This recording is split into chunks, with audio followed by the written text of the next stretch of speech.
It's time to continue our story of what Harley Quinn was doing during the video game of Injustice. Now, if you're unaware of what this story is, Injustice Gods Among Us is a storyline in which Superman finally snapped and decided to rule the planet with an iron fist. Over the course of 5 years, Batman and Superman duked it out, ending with Batman summoning an entire Justice League from another universe. But while Batman's plan was being enacted, Harley Quinn had become a good guy, and she was dealing with her own demons. Primarily, the Joker being back from the dead, because the alternate universe version had come to this world. To help with the confusion, the Injustice Justice League I'll be referring to by their real names, and the people from the good universe I'll refer to as their superhero names, if the story has both in it. When we last left off, Harley had just left the Batcave and talked things out with Shazam after Shazam had defeated Black Adam. Shazam told her that her being out there was something that he liked about everything, and he flew off. Black Adam arrived in the Batcave with Diana because they got reports that Bruce was there with these goody two-shoes doppelgangers. He brought them here so that he could use their DNA to unlock his device that would allow him to defeat Superman. The fight was intense, and even though Batman and the good Justice League won, the device was damaged. They were going to need a new plan. Meanwhile, the Justice League of the good universe had been trying to patch into the Injustice universe, and Cyborg falls through the wormhole, ending up in front of Deathstroke and Lex Luthor. In the Injustice universe, these two are both good guys, except Cyborg doesn't know that. Elsewhere, Harley heard Bruce is fighting against the regime in the Batcave, and she returned to help, except she arrived too late. So instead, she stole a Batmobile and tied the giant penny to it, dragging it around Gotham as she returned to get her new friends, and try to figure out a new plan. Bruce didn't want her involved in his master plan. He was worried that she would mess it up. So her gang convinces her that they don't really need permission. They can go look for regime members and just beat them up. This leads to all of them hopping into the Batmobile and driving off to find trouble. Back with Cyborg, his fight against Deathstroke and Lex is stopped by Bruce in the good universe Justice League as they explain what's going on. And back with Clark himself, he rockets into the Batcave to see what Bruce took, which is when he finds shards of kryptonite. So he decides to put out a call to all of the world's networks. At 6 p.m. local time, Batman will be executed on Stryker's Island because Clark captured the good universe's Batman a while ago in this story, and he knows that his Bruce will come out of hiding and not let this imposter take his place. Everyone decides that they need to head to Stryker's Island and take the fight to Clark, but Harley, she decided that she was going to go kill the Joker. The regime kidnapped the Joker, but she figured during the world news broadcast about Batman being murdered, she could probably slip in. Luckily, as she entered, it was when Cyborg was battling against Vic for control of the boom tubes and teleporting technology, so Harley walked right past the guards and right into the regime soldiers there to help Vic. She began to beat them down, being much better trained than them, even going as far as to grabbing one by the ankle and using him as a weapon, spinning him around, hitting the other guards. Elsewhere in the attack, the Flash runs up on Deathstroke working against the regime, but he's dropped by an explosion, and then Deathstroke walks over to join Cyborg and altering the teleporter. Harley is teleported into the Joker's jail cell where she finds him, and she pulls her gun on him ready to shoot him in the head. But that's when Bats calls her up, telling her that the battle for Stryker Island is underway, and he needs her to occupy any law enforcement agencies that she can. Keep them busy. Joker sees his girl answering to Batman and wants to know if she's going to be getting his dry cleaning too. She tries to be strong and tell him to shut up. She's helping, but the Joker's silver tongue begins to work its magic on the girl. He tells her that she's Batman's errand girl. He locked her out, and he tells her that the moment that Batman wins his fight, he'll lock her up. Her gun slowly begins to lower, and he continues to work her over mentally. If I'm gonna be king, I'm gonna need a queen. Interested in the job?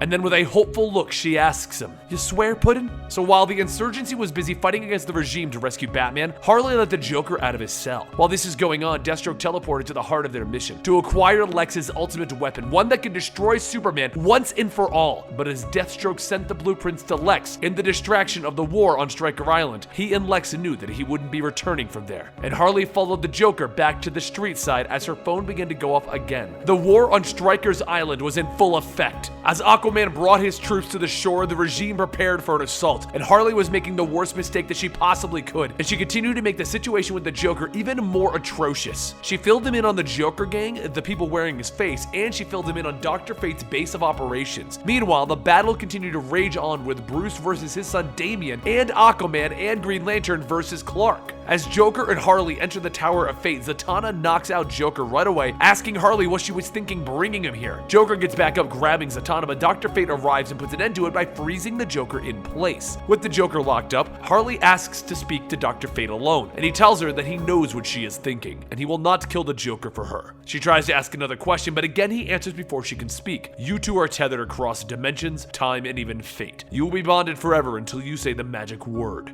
No. That's it? Goodbye, Miss Quinzel. I wish you luck, but I am not Dr. Luck. And with that, he ejects them from the Tower of Fate. Back on Stryker's Island, Bruce and Green Arrow manage to find Batman and begin to bring him out, but Green Arrow suddenly begins to fire arrows at them because Raven is now controlling him. Bruce walks forward, battling against Green Arrow, dodging the arrows and catching them until Raven shows herself in front of him. Luckily, they manage to get Batman free, so as he gets out, he drops Raven, and all three of them begin to make their way out of the base. Harley and Joker get thrown out of the Tower of Fate, and they land right back in the bar with the Joker gang, where Joker sees his moment to shine, and Harley sits at the bar unable to stand against him. He stands tall, rallying the troops, telling them that their plans are the best. Mayhem, destruction, looting, all of these things is what we should be doing. The regime stopped us because we have the best ideas. And while a good chunk of the Joker gang tells him that the ideas such as blowing up the moon and conquering the city are great, Harley's friends step forward and suggest one thing. How about the Joker leaves and takes his plans with him? Harley is the boss. Joker isn't too happy with that reply though. Democracy's over, Mouthy. This isn't the Harley gang. The Joker jumps down and begins to hit Harley's friends over and over, punches, kicks, and elbows. But while Harley can take all of the mental beating for herself, there's one thing that she can't stand for, and that's the Joker hurting her friends. As the Joker raises a knife to stab her friend, she reaches her hand out to grab him and tell him the magical word. Well,